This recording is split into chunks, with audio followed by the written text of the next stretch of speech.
दोस्तों welcome back on वीके2 competition classes. तो दोस्तों आज के इस वीडियो में हम लोग बात करने वाले हैं यूपी आयुष काउंसलिंग से रिलेटेड। किससे? यूपी आयुष काउंसलिंग से रिलेटेड कि इसका काउंसलिंग कब से स्टार्ट होगा, इसका पोर्टल ओपन हुआ कि नहीं हुआ, इसका शेड्यूल जारी हुआ कि नहीं हुआ, और इसका कट ऑफ कितना जाएगा। जो इनमें मेजर कोर्सेस होते हैं BAMS, BUMS, BHMS, सबका कट ऑफ भी एक्सपेक्टेड क्या हो सकता है, इसको भी जानने का प्रयास करेंगे। और लास्टली हम जानेंगे कि काउंसलिंग प्रोसेस क्या होता है। काउंसलिंग प्रोसेस से लेके कॉलेज एडमिशन तक का प्रोसेस क्या है, उसको भी डिटेल इसी वीडियो में कवर कर लेंगे लास्ट में।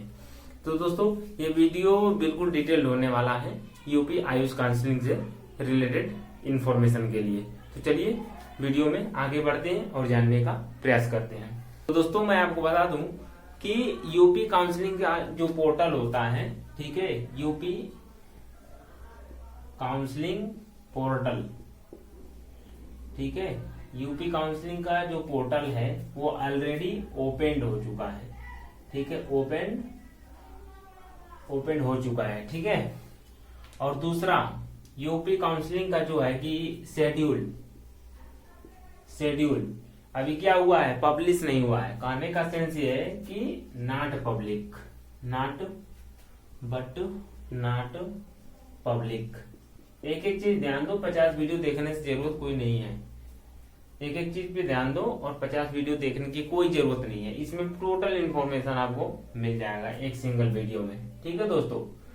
इसका मतलब यह है कि दोस्तों यूपी की जो काउंसलिंग है उसका जो पोर्टल है ऑलरेडी ओपन हो चुका है, ठीक है, लेकिन शेड्यूल क्या हुआ है, अभी पब्लिश नहीं हुआ है। जब पब्लिश होगा शेड्यूल तभी तो रजिस्ट्रेशन स्टार्ट होगा, ठीक है दोस्तों।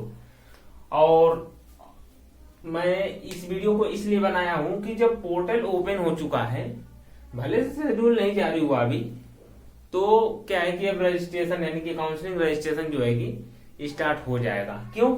क्योंकि प्रीवियस ईयर का एक रिकॉर्ड देखा जाए या उसको बेसिस मान के अगर मैं आपको बताऊं तो पोर्टल जो होता है ना, जब पोर्टल ओपन होता है उसके 2-4 दिन बाद, ठीक है, क्या हो जाता है, शेड्यूल जारी कर दिया जाता है, ठीक है। तो जहां तक आशा है कि शेड्यूल कब तक जारी हो जाएगा, 2 डेज और 4 डेज, ठीक है, 2 या 4 दिन में शेड्यूल जारी हो जाएगा। तो दोस्तों इससे फुल इंफॉर्मेशन आपको क्या मिला कि रजिस्ट्रेशन, काउंसलिंग रजिस्ट्रेशन स्टार्ट हो जाएगा कितने दिनों में, लगभग 2 से 4 दिनों के अंदर, ठीक है। ये तो हो गया काउंसलिंग का क्या अपडेट है, काउंसलिंग रजिस्ट्रेशन का कब से स्टार्ट होने वाला है, इससे रिलेटेड इंफॉर्मेशन हो गया। अब चलिए जान लेते हैं कि दोस्तों कट ऑफ कितना जा सकता है, किसका, आयुष काउंसलिंग का एक्सपेक्टेड कट ऑफ कितना जा सकता है, जिसमें मेजर कोर्सेज BAMS होता है, BUMS होता है और BHMS क्या होता है। इन सभी कोर्सेज का कैटेगरी वाइज कट ऑफ क्या जा सकता है, इसी वीडियो में हम लोग डिस्कस कर लेते हैं, ठीक है। क्या डिस्कस करेंगे, cut off Ayush counselling, Ayush का यूपी काउंसलिंग, ठीक है दोस्तों।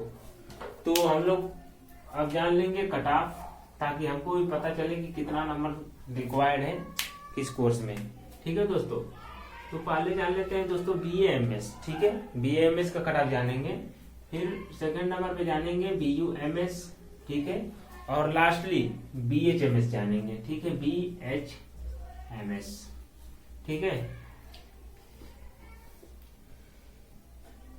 कैटेगरी वाइज कट ऑफ जानेंगे और यहाँ कैटेगरी डिस्कस कर लेते हैं, कैटेगरी, ठीक। तो दोस्तों सबसे पहले जनरल कैटेगरी का डिस्कशन कर लेते हैं, ठीक है, BAMS के लिए। तो दोस्तों मैं आपको बता दूं कि यदि आपका नंबर, ठीक है, 575 प्लस है, किसमें, नीट में 575 प्लस यानी कि 575 नंबर है नीट में, तो आपको फुल चांस है कि BAMS मिल जाएगा, ठीक है। यदि आप EWS से बिलोंग करते हैं, बिल्कुल एक्यूरेट लगभग डेटा है, आप शेड्यूल जारी होगा तो फिर देख लेना और आके वीडियो को मैच कर लेना इस कट ऑफ को ज्यादा अंतर नहीं होगा, 5 या 10 नंबर आगे पीछे हो सकता है, वो भी मैक्सिमम। ठीक है, ईडब्ल्यूएस और ओबीसी का कट ऑफ कितना जाएगा दोस्तों, नियर अबाउट। तो दोस्तों मैं आपको बता दूं कि 565 प्लस इसके लिए एनफ है, किसके लिए, बीए एमएस के लिए 565 प्लस। ठीक है, और वहीं हम शेड्यूल कास्ट यानी कि एससी कैटेगरी की बात करें दोस्तों तो 535 मान के चलो इसको। ठीक है, प्लस। और एसटी कैटेगरी की बात करें दोस्तों से तो एसटी कैटेगरी की कट ऑफ नियर अबाउट 515 यानी कि 515 प्लस है, तो आपको आराम से बीएमएस कॉलेज अलॉट हो जाएगा। ठीक है दोस्तों, तो आशा करते हैं कि आपको पता चला होगा कि बीएमएस का कितना नंबर रिक्वायर्ड है बीएमएस में एडमिशन पाने के लिए। ठीक है दोस्तों, और बहुत लोगों को ये कट ऑफ ज्यादा लग रहा होगा। ठीक है, कि इतने नंबर पे तो एमबीबीएस मिल जाता है, ये होता है वो होता है, तो ये तुम्हारा भूल है। ठीक है, आएगा शेड्यूल जब जारी होगा तो तुम मिला लेना। ठीक है, नियर अबाउट यही डेटा जाने वाला है। ठीक है, क्यों मैं बता रहा हूं, इसलिए कि बहुत चीजों का हमने एनालिटिकल एनालिसिस किया हुआ है और उसके बेस पे ये वीडियो बन रहा है। ठीक है दोस्तों, तो चलो अब जान लेते हैं बीयूएमएस। तो दोस्तों मैं आपको बता दूं कि यदि आप जनरल कैटेगरी से हैं और बीयूएमएस में एडमिशन पाना चाहते हैं तो 565 नंबर, ठीक है, 565 प्लस आपका होना चाहिए नियर अबाउट। ठीक है, और यहीं आप ईडब्ल्यूएस से या ओबीसी कैटेगरी से बिलोंग करते हैं तो नियर अबाउट कितना मार्क चाहिए बताओ। आपको भी तो एक्सपेक्टेशन होना चाहिए लगभग, आगे वैसे अंधाधुंध पट्टी बांध के चल रहे हो, खाई आ गया गिर गए। तो दोस्तों थोड़ा सा दिमाग खोल के प्रिपरेशन करो, कट ऑफ को एनालिसिस भी करो, ये भी जरूरी है। पढ़ के ही क्या करोगे जब काउंसलिंग ही अच्छा से नहीं करा पाओगे, आपको नंबर ही आइडिया नहीं है कि कितना नंबर चाहिए किस कोर्स के लिए। ठीक है, तो चलिए आगे बढ़ते हैं। तो दोस्तों ईडब्ल्यूएस और ओबीसी कैटेगरी से यदि आप बिलोंग करते हैं और बीयूएमएस में एडमिशन पाना चाहते हैं तो नियर अबाउट 545 प्लस पे आपको बीयूएमएस कॉलेज अलॉट हो जाएगा। ठीक है दोस्तों, अब हम बात कर लेते हैं दोस्तों एससी कैटेगरी यानी कि शेड्यूल कास्ट कैटेगरी की बात करें दोस्तों, तो लगभग अगर शेड्यूल कास्ट से कोई बच्चा बिलोंग करता है और बीयूएमएस में एडमिशन पाना चाहता है तो उसका नियर अबाउट 520 प्लस मार्क होना चाहिए, किसमें, नीट यूजी 2024 में। ठीक है दोस्तों, और एसटी कैटेगरी वाले का कोई, और दोस्तों एसटी कैटेगरी से कोई स्टूडेंट्स हैं, ठीक है, तो उसको बीयूएमएस में एडमिशन पाने के लिए near about 500 plus mark required है। ठीक है, ये एक्सपेक्टेड कट ऑफ है कि लगभग इतना ही जाना चाहिए। ठीक है दोस्तों, अब लास्टली हम लोग जान लेते हैं बीएचएमएस। दो कैटेगरी तो हमने डिस्कशन कर लिया ना, एक्सपेक्टेड कट ऑफ। ये क्या है, एक्सपेक्टेड कट ऑफ है, यहां पे लिख लो ई expected cut off AYUSH UP counselling. ठीक है दोस्तों, तो ये हो गया बीएमएस का कट ऑफ, ये हो गया बीयूएमएस का कट ऑफ। अब जान लेते हैं बीएचएमएस का कट ऑफ। ठीक है, तो दोस्तों यदि आप जनरल कैटेगरी से बिलोंग करते हैं और आप बीएचएमएस में एडमिशन पाना चाहते हैं तो लगभग आपको 445 प्लस मार्क लाना पड़ेगा नीट 2024 में। लाना क्या पड़ेगा मतलब आया होना चाहिए। ठीक है, रिजल्ट तो आ चुका है ना। और यदि आप ईडब्ल्यूएस या ओबीसी कैटेगरी से बिलोंग करते हैं, ईडब्ल्यूएस या ओबी कैटेगरी वालों को लगभग 535 मार्क रिक्वायर्ड है, किसके लिए, बीएचएमएस कोर्स के लिए। और कोई बच्चा एससी कैटेगरी से दोस्तों और बीएचएमएस में एडमिशन पाना चाहता है तो नियर अबाउट 510 प्लस होना चाहिए, यानी कि 510 नंबर रिक्वायर्ड है, किसमें, नीट 2024 में। और कोई बच्चा एसटी कैटेगरी से बिलोंग करता है, ठीक है दोस्तों, तो 490 प्लस मार्क होना चाहिए। तो दोस्तों ये रहा काउंसलिंग से रिलेटेड अपडेट।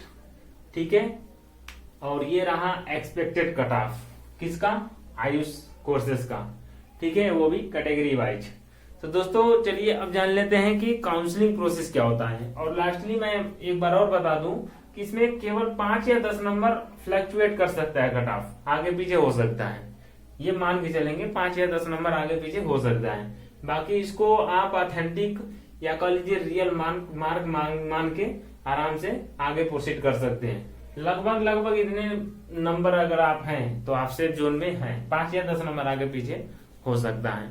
ठीक है, तो दोस्तों चलिए अब जान लेते हैं कि काउंसलिंग प्रोसेस क्या होता है। तो दोस्तों काउंसलिंग प्रोसेस बिल्कुल सिंपल होता है। ठीक है, पहले आप रजिस्ट्रेशन कराएंगे। क्या कराएंगे? रजिस्ट्रेशन कराएंगे। जब आप रजिस्ट्रेशन कर लेंगे तो नेक्स्ट स्टेप आएगा पे का, या कह लीजिए पेमेंट का। तो आप रजिस्ट्रेशन का पेमेंट करेंगे, फिर साथ ही साथ सिक्योरिटी फी होता है ना, उसको भी जमा करेंगे।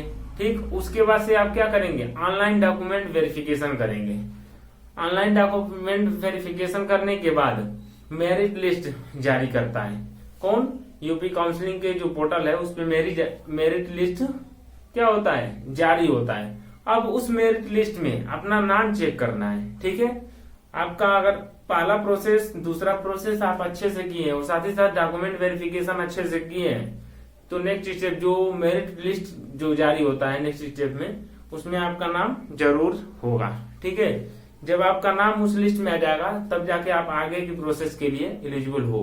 ठीक है, तो उस लिस्ट में अपना नाम चेक करना है, और नाम चेक करने के बाद अब ऑप्शन आता है चॉइस फिलिंग, कि कौन से कॉलेज को आप आगे मतलब फर्स्ट चॉइस रखते हो, कौन से कॉलेज सेकंड पे हो और कौन सा कॉलेज थर्ड पे है, ऐसे करके आपको चॉइस फिलिंग करना है। और उसके बाद से आता है seat allotment letter. Seat allotment letter आता है, और सीट अलॉटमेंट लेटर को आपको लेके जाना है कहाँ पे? लखनऊ जाना है। मैं आपको बता दूं कि जब सीट अलॉटमेंट लेटर आ जाएगा आपके पास, तो उसके बाद से क्या जाना है, उसके बाद से क्या करना है? तो दोस्तों आप जाएंगे लखनऊ जाएंगे आप अपने डॉक्यूमेंट्स के साथ, और वहां पे क्या होगा? ऑफलाइन डॉक्यूमेंट वेरिफिकेशन होगा।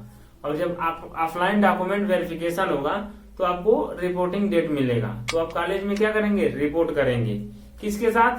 विथ ओरिजिनल और फोटोकॉपी, यानी कि जो भी आपका डॉक्यूमेंट है उसको डॉक्यूमेंट जो है, यानी कि जो भी आपके पास डॉक्यूमेंट्स है उसका ओरिजिनल और साथ ही साथ उसका फोटोकॉपी हर चीज का लेके जाना है। और उसके बाद से कॉलेज का जो फीस है उसको पेमेंट करना है, और आपका एडमिशन समझिए कंप्लीट हो चुका है। तो दोस्तों आशा करते हैं कि आपको समझ में आया होगा कि क्या है काउंसलिंग से रिलेटेड अपडेट, और दूसरे साथ हम लोग जान लिए कि काउंसलिंग का प्रोसेस क्या है, काउंसलिंग रजिस्ट्रेशन से लेके कॉलेज एडमिशन तक का। तो दोस्तों ऐसे ही इंफॉर्मेटिव वीडियो पाने के लिए आप हमारे इस चैनल को सब्सक्राइब करें, वीडियो को लाइक करें और अच्छा सा कमेंट जरूर करें। तब तक के लिए मिलते हैं नेक्स्ट वीडियो में। Share, subscribe and like my channel. Thank you.